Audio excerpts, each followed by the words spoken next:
Tahun 2020 lalu, di saat pandemi, Burger King pernah bikin kaget follower-followernya di Instagram dengan memposting sebuah himbauan untuk membeli makanan di McDonald. Sebetulnya, bukan cuma McDonald yang disebutkan, ada beberapa nama restoran lainnya juga ikut disebutkan dalam postingan. Namun memang menyebutkan McDonald dalam postingan Instagram yang diposting oleh akun official Burger King jadi satu kejutan yang pasti membuat banyak orang kaget. Rivalitas antar kedua restoran sudah jadi rahasia umum. Saling sindir dalam iklan sering banget dilakukan oleh kedua restoran fast food ini. Apalagi setelah McDonald pernah menyeret Burger King ke pengadilan gara-gara sebuah iklan. Dan menurut rumor yang beredar, imbas dari perseteruan ini, seorang gadis kecil yang menjadi bintang iklan Burger King harus masuk blacklist selamanya dan dilarang untuk menginjakan kakinya di McDonald.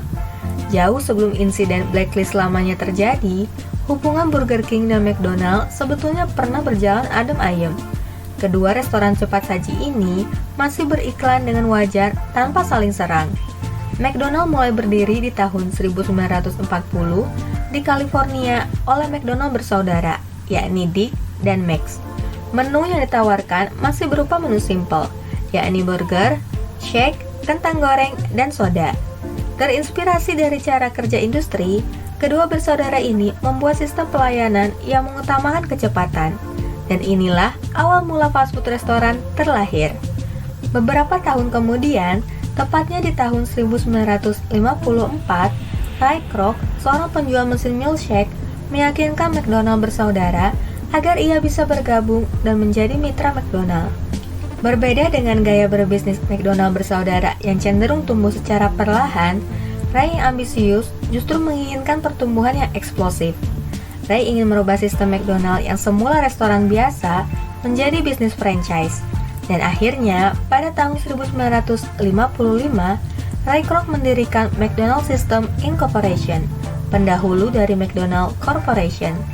Dan 6 tahun kemudian, ia pun membeli hak eksklusif atas nama dan sistem operasi McDonald. Kerja keras Ray Kroc berbuah manis.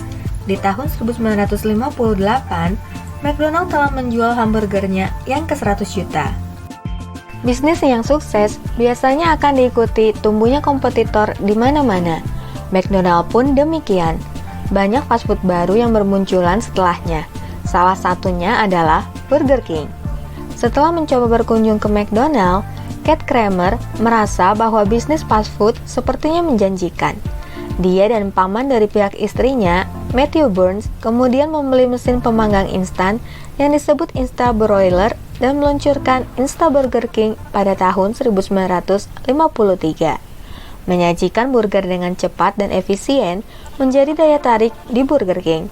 Dan tentu saja, semua ini berkat teknologi memasak instan yang mereka miliki. Burger King pun sukses, dan ini menjadi modal utama menuju franchise. James McLemore dan David Edgerton akhirnya membuka waralaba Instaburger pertama di Miami pada tahun 1954. Mereka terus mengembangkan waralaba mereka di seluruh Florida dan bahkan ditingkatkan dari Instabroiler menjadi Flame Broiler. Sayangnya, perkembangan Instaburger King berbanding terbalik dengan kesehatan keuangan yang dialami perusahaan. Pelan-pelan, Instaburger King mengalami kesulitan keuangan. Sampai kemudian, McLemore dan Edgerton membeli Instaburger King pada tahun 1959 dan mengganti nama perusahaan menjadi Burger King. Di tahun-tahun awal sampai tahun 80-an, McDonald dan Burger King tetap berfokus pada marketing yang positif untuk menarik customer. Sayangnya, marketing bersahabat itu nggak bertahan lama, karena di awal tahun 80-an, Burger King mulai meluncurkan kampanye iklan yang menyerang secara langsung ukuran hamburger McDonald. Burger King juga nggak segan-segan membahas rendahnya kualitas produk McDonald, serta dengan belak-belakan mengatakan bahwa rasa burger di Burger King lebih unggul dibanding pesaingnya tersebut. Tentu saja, McDonald melakukan perlawanan. Restoran fast food yang memiliki maskot Ronald itu akhirnya meluncurkan serangan balik di tahun 1985 dengan mengeluarkan varian burger baru, McDeluxe, yang diciptakan untuk menjadi saingan dari Whopper, burger terlaris milik Burger King. Dan yang lebih menarik lagi, McDeluxe dibanderol dengan harga lebih murah dibanding burger kompetitornya. Persaingan nggak berhenti di situ saja, saling serang di iklan terus berlanjut. Bahkan dalam iklan, Burger King nggak segan-segan menyebut nama restoran kompetitornya. Dikutip dari HuffPost.com, di musim gugur tahun 1982, Burger King membuat sebuah iklan yang berisi seorang gadis kecil yang secara terang-terangan menyebutkan bahwa burger McDonald 20% lebih kecil dibanding burger di Burger King. Merasa diserang secara langsung, McDonald akhirnya membuat sebuah gugatan hukum terhadap iklan Burger King. Dan yang menjadi perhatian, nama gadis kecil dalam iklan tersebut ikut terseret setelah pihak McDonald menyebutkan namanya dalam pengadilan. Sarah Michelle Gellar, itulah nama bintang iklan cilik yang membintangi iklan Burger King yang kontroversi tersebut. Buat generasi 90-an yang pernah menonton serial Amerika yang berjudul Buffy the Vampire Slayer, pasti sudah nggak asing dengan nama ini ya. Ya, betul banget. Gadis kecil di iklan Burger King itu nggak lain adalah pemeran Buffy Summer di serial Buffy the Vampire Slayer. Menurut rumor yang beredar, tuntutan McDonald di pengadilan memang berakhir dan kesepakatan, dan Burger King pun akhirnya menarik iklan yang dipermasalahkan dari pasaran. Hanya saja, akibat tuntutan dari McDonald di pengadilan, Sarah Michelle Gellar malah masuk blacklist selamanya, yang artinya ia nggak bisa mengunjungi McDonald seumur hidupnya. Namun, benarkah rumor itu? Benarkah gadis kecil yang nggak tahu apapun dan hanya melakukan kewajibannya membaca naskah iklan itu harus menanggung beban dengan masuk blacklist selamanya di McDonald?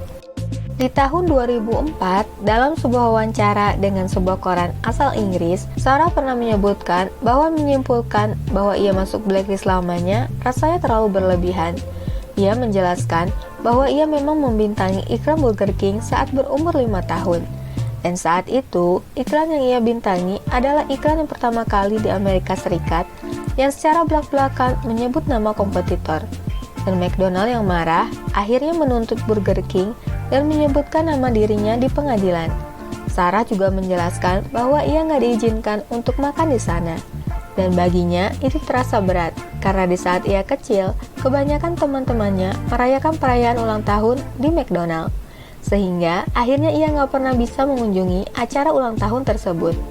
Sarah menyebutkan bahwa nggak ada pelarangan yang serius sebetulnya.